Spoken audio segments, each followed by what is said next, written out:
देख रहे हैं इंडिया न्यूज इन खबर और मैं हूं विष्णु शर्मा। करेंगे चुनावी विश्लेषण। बदायूं सीट का, बदायूं लोकसभा सीट यूपी में रोहिलखंड में है। रोहिलखंड का दिल मानी जाती है और सल्तनत काल में खासतौर पे मैं बात करूं तो 1210 से 1214 तक इल्तुतमिश के समय में ये सल्तनत काल की राजधानी रही। और भी समय में उस वक्त सल्तनत काल में एक मशहूर जागीर मानी जाती थी, बड़ी फेमस जागीर थी। वो हिस्ट्री की बात हम नहीं करेंगे, लेकिन अगर चुनावी हिस्ट्री की बात करें तो इस सीट ने पिछले अगर 6 चुनाव छोड़ दिए जाएं तो लगातार एक्सपेरिमेंट किए हैं। हर पार्टी को एक तरह से मौका दिया है। शुरुआती 2 चुनाव कांग्रेस ने जीते, लेकिन 62 और 67 में जनसंघ ने चुनाव जीता। 71 में फिर कांग्रेस आई। 77 में जरूर कांग्रेस के हाथ से सीट निकली, लेकिन 84 और 80 में इंदिरा गांधी ने वापसी की और 84 में इंदिरा गांधी की सहानुभूति लहर उनकी मौत के बाद जो हुई उसमें भी कांग्रेस ने सीट जीती। लेकिन उसके बाद इतने साल हो गए, कांग्रेस इस सीट को जीतने के लिए तरस गई। और मैं आपको बताऊं 89 में जनता दल वीपी सिंह की जो लहर थी उसमें शरद यादव ने बदायूं को चुना और वहां से जीते। और उसके बाद 91 में राम मंदिर के आंदोलन में बदायूं में फिर एक्सपेरिमेंट हुआ और बीजेपी जीती।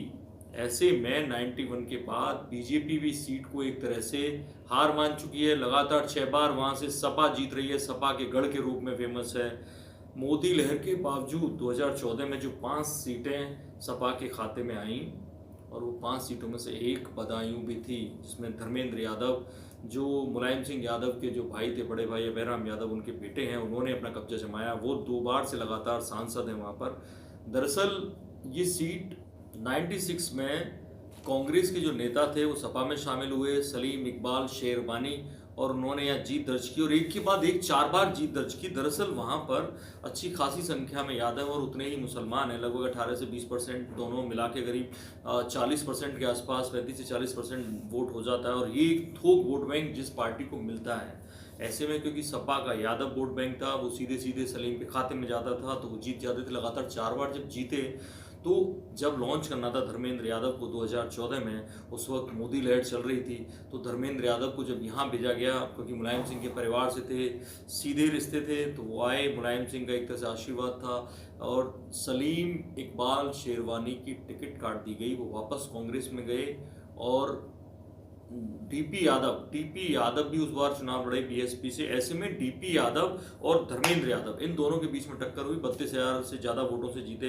धर्मेंद्र यादव, डीपी यादव हार गए और तीसरे नंबर पे चले गए सलीम शेरवानी। वो फिर दोबारा चुनाव नहीं लड़े 2014 में। 2014 में बीजेपी ने उतारा बागीश पाठक को, वो दूसरे स्थान पर रहे, लेकिन मोदी लहर के बावजूद लगभग 5 लाख वोट के आसपास लिए धर्मेंद्र यादव ने और 1,66,000 वोटों से बीजेपी को हरा दिया।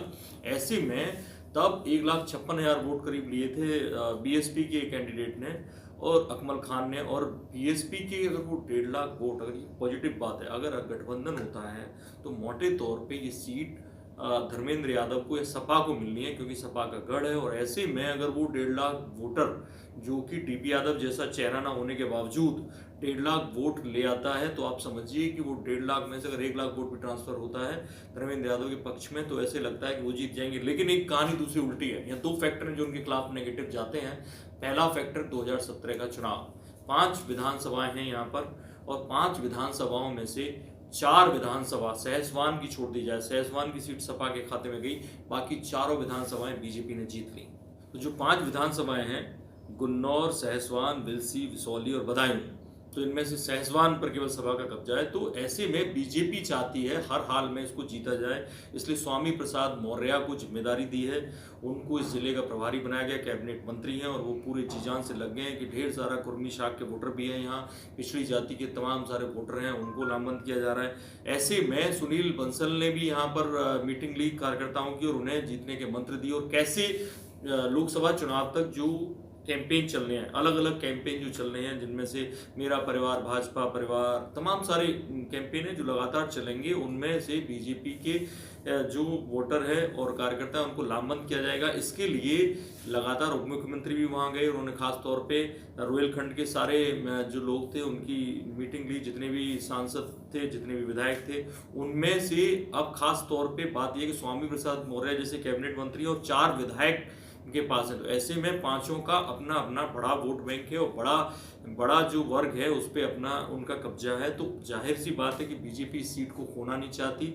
और बदायूं में भी, क्योंकि विकास के मामले में अभी भी भले ही धर्मेंद्र यादव ने अपने तौर पे काम कराने की कोशिश की हो, लेकिन आपकी जब केंद्र में सरकार नहीं है, यूपी में सरकार नहीं है, तो जाहिर है कि विकास कार्य में बाधा पड़ती है। और ये बात घर घर तक मैसेज देने की कोशिश कर रही है भाजपा कि कैसे भी इस बार इस सीट पर जो नहीं हो पाया 2014 में, इस बार वो कर दिखाए। और क्योंकि 6 बार से लगातार सपा को जिताते आ रही है बदायूं की जनता, तो इस बार बीजेपी को उम्मीद है कि फिर से पुराना वाला बदायूं बनेगा। एक्सपेरिमेंट करेंगे बदायूं के लोग और बीजेपी को यहाँ पर लाएंगे 91 से, जो जीत का सपना देख रही है यहाँ पर। तो ऐसे में खासा मुश्किल है।